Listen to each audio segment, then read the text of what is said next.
Bon. Alors oui, ça va chauffer.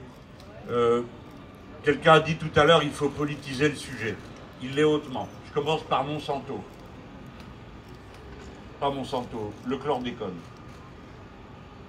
Le chlordécone, la situation est irréversible maintenant, tout le monde le sait. Toute la population est empoisonnée.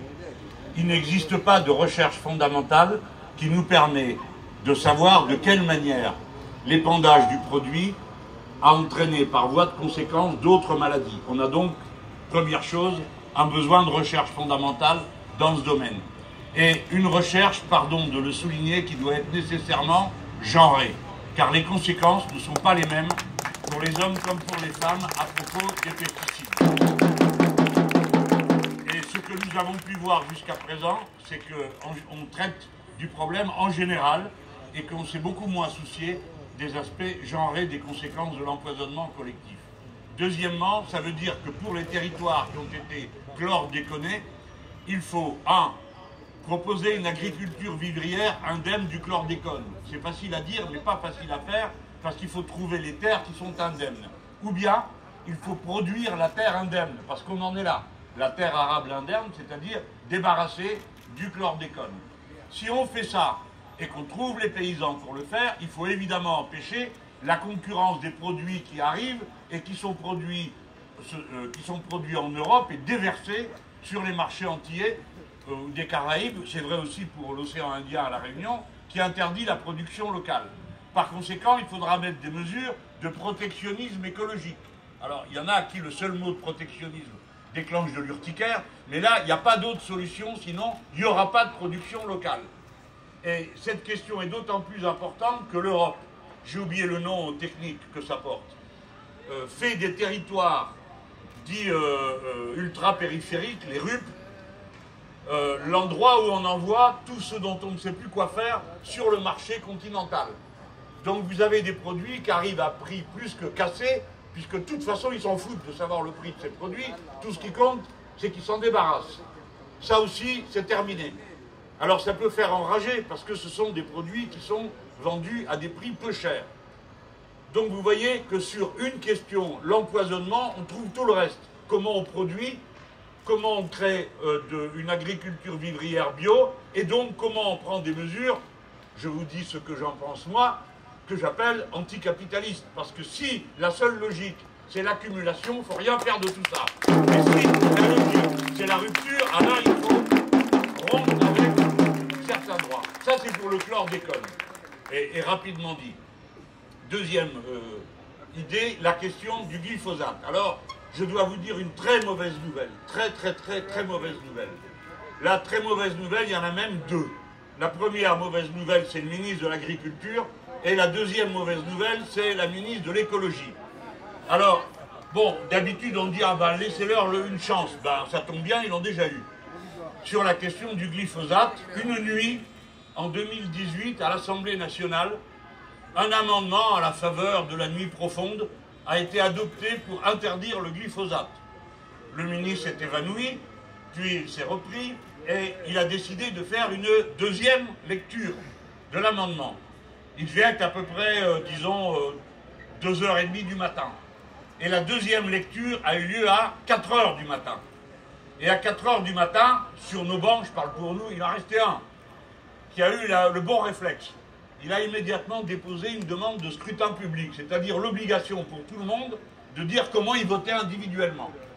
Eh bien, la mauvaise nouvelle, je vous la résume en une seule, c'est que le ministre de l'Agriculture, à 4h du matin, qui était ce jour-là député, la ministre de l'Écologie, à 4h du matin, qui était à ce moment-là députée, les deux ont voté contre l'amendement qui interdisait le glyphosate. Les deux ont rétabli l'usage du glyphosate. Et oui, s'il vous plaît, et c'est pas tout. Le président de la République qui avait fait le malin avec le glyphosate avait dit en Europe, ah ben, il faut interdire tout de suite. Alors on lui dit, monsieur, c'est pas raisonnable, il nous faut du temps. Ah bon? Disons, dit notre président, 3 ans. Ah bon? Alors les autres ont dit, ah ben non, pas 3, c'est trop court. 5, bon, d'accord, 5. Et qu'est-ce qu'on fait dans 5 ans? On interdit? Ah non, on leur discute. Par conséquent, tel que c'est parti, le glyphosate, ils en mettront jusqu'à ce que vous soyez tous morts que toutes les jeunes femmes aient de l'endométriose et compagnie. Rien ne les arrête. Rien. Même quand on leur fait la démonstration. Et nous sommes en face d'un capitalisme qui se nourrit de ses propres turpitudes. Si vous êtes malade, c'est une bonne affaire, parce que vous devez vous soigner, et donc consommer du médicament. Et ça tombe bien, c'est les mêmes firmes qui produisent une chose et l'autre. Monsanto appartient à Bayern. Bayern est allemand, c'est-à-dire son siège et sa propriété est sur le territoire de l'Union européenne. Par conséquent, nous ne sommes pas sans moyens en face d'une firme multinationale. C'est le contraire. Je termine sur le glyphosate. Le glyphosate est dangereux. Dans 90% des urines, il y en a. Donc, tout ce que vous avez entendu dire sur Monsanto aux Antilles, vous ne savez pas que la même chose vous est arrivée ici avec le glyphosate. Je ne vous parle pas du fait que le glyphosate a tué tout ce qui est vivant dans la terre et que par conséquent, la rentabilité des sols, leur fécondité a baissé. Et quand ça se conjugue avec le manque de flotte, ça veut dire que nous allons nous trouver progressivement devant des récoltes de plus en plus faibles. C'est le cas des prochaines récoltes de céréales, puisque ça se sera combiné avec la sécheresse. D'où augmentation des prix, d'où diminution de la qualité de vie des gens qui vont faire tous les efforts qu'ils peuvent, mais qui sont quand même obligés de se nourrir tous les jours. Alors, le glyphosate, vous êtes tous contaminés. Les sous-produits du glyphosate, vous ne savez même pas comment ils s'appellent. Moi non plus. Ils portent un nom collectif. Et comme on ne les cherche pas, écoutez bien ça, ils ne les cherchent pas dans les analyses. Ils cherchent quand ils analysent le glyphosate, mais pas les dérivés, les décomposés du glyphosate, parce que le glyphosate, c'est comme le reste, ça se décompose. Mais la décomposition, des fois, est plus dangereuse que le produit d'origine. Pourquoi? Parce qu'elle se combine avec d'autres produits et que ça donne un résultat qui est désastreux pour vous tous. Par conséquent, l'interdiction du glyphosate est une urgence. Une urgence. C'est pour ça que Julien avait des fois raison de vous dire que ça fait que commencer. Parce que si nous gagnons le mois prochain, dans 5 semaines,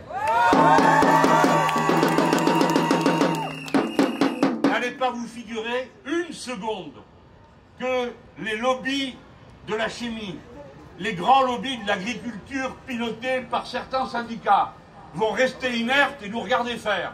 Ils vont se mobiliser contre, parce qu'ils ont déjà commencé à se mobiliser, parce qu'ils se sont toujours mobilisés contre, en poussant devant les petits agriculteurs et en nous disant « Eh bien regardez, c'est eux que vous allez ruiner.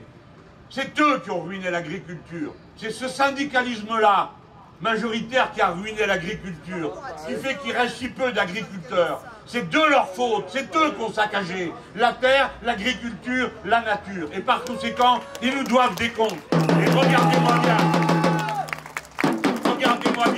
ils me font pas peur, et à eux non plus. Et par conséquent, je peux vous dire que comme ça va chauffer, on vous attend.